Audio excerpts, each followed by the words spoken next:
Tennessee wins a thriller here at Davis-Wade Stadium in Starkville, Mississippi. Vols 41, Mississippi State 34 in overtime. 2 SEC games, 2 overtime thrillers so far this year. This team not easy on the heart for Tennessee fans, but Tennessee comes out with a much-needed win on the road in their first true road game of the season. They were down 7 in the final minutes of regulation. Let's get the ball first in overtime, score on the first play. Let Mississippi State go all the way inside the 5 and then make a stop in the final on the final few plays to get out of here with a hard-earned win. Patrick, where do we begin? Crazy game, all kinds of ups and downs. Your thoughts? Yeah, Josh Heupel after the game, as he's getting up from the podium, just goes, man. And I think that pretty much explains it all. Joey Aguilar was, I'm still processing it. I think everybody's probably still processing it here, less than half an hour or so after the game. But Tennessee made a lot of mistakes, but they just found a way to come out on the right end of it and find a way to win on the road. And Josh Heupel said as much after the game. A lot of things to clean up. Tennessee, obviously, 3 turnovers, lots of missed tackles, some drops. I mean, they could have been a much different game if Tennessee does a lot more things more cleanly, but they didn't. So they had to, play in spite of themselves sometimes. But man, that drive, fourth quarter, Joey Aguilar makes some really incredible plays under duress. The 4th down play, Chris Brazel goes up and makes it.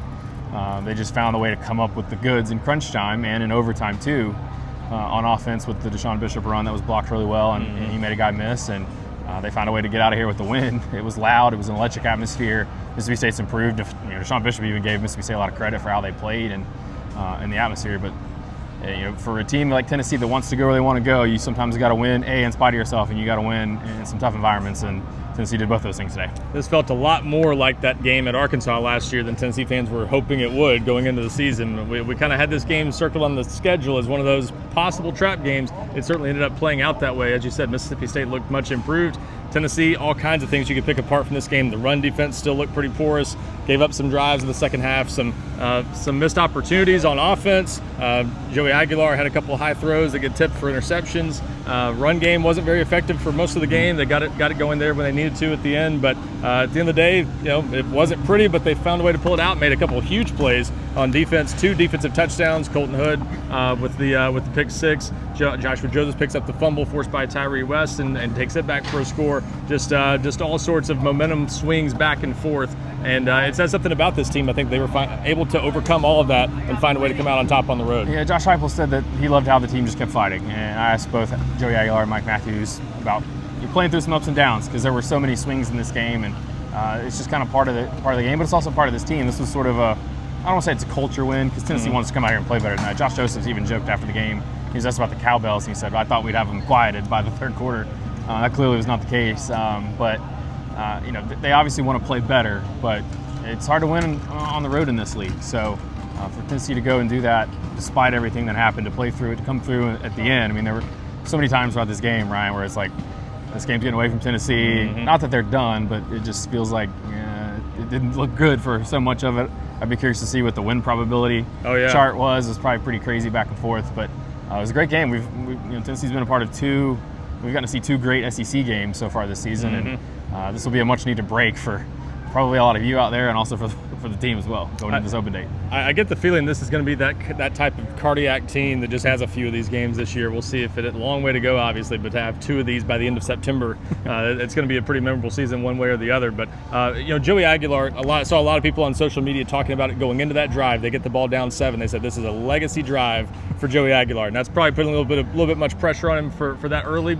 But still, for him to go out there in that situation, bounce back and lead the team right down the field, I thought that was a pretty big statement and a sign of his experience that obviously paid off in a situation like that. Yeah, I mean, there were 2 plays. The 4th down, they had has to throw to Brazel. Brazel goes up and makes the play. There were a couple plays too where Aguilar is under pressure. He's running for his life, and I think even one he was being sacked and makes a throw to Mike Matthews. We should touch on the end of regulation. Yeah.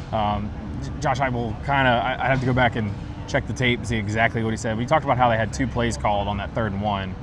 Clearly, though, the clock management was not. Yeah. It was highly questionable at best, and bad, if we're being honest. So you wondered if Tennessee doesn't win this game, how much howling there would be about that. There probably is probably some howling anyway, but that was a situation where Tennessee missed the chance there. They missed the chance in the first half where they maybe weren't more aggressive. So, but it didn't come back to bite Tennessee. Again, there were so many things that Tennessee did to lose this game, yet they found a way at the end to beat it.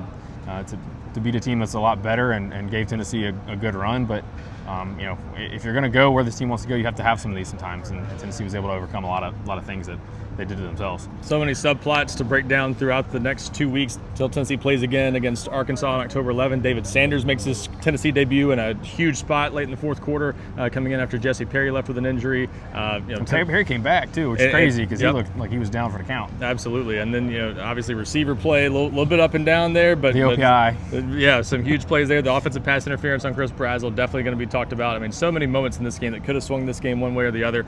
And we're coming out of the month of September. Tennessee's 4-1, which is what we said they need to be. But I think there's still enough questions. You still wonder, in a way, how good is this team? We'll still find out in the month of October and certainly in November, where some big games await down the stretch. Should get some guys back, though. That's absolutely getting healthier and got out of the first month of the season with that 4-1 record that we said they needed. So everything's still in front of Tennessee. The college football playoff berth still out there on the horizon if you can win a lot of games down the stretch. But Tennessee survives on the road and gets that first SEC win of the season here at Mississippi State. Tons of coverage on the way and already up at GoVols247.com, and a lot to discuss over the next couple weeks as the Vols get ready for an open date that they are glad to have before they get ready to play Arkansas in 2 weeks. For Patrick Brown, I'm Ryan Callahan.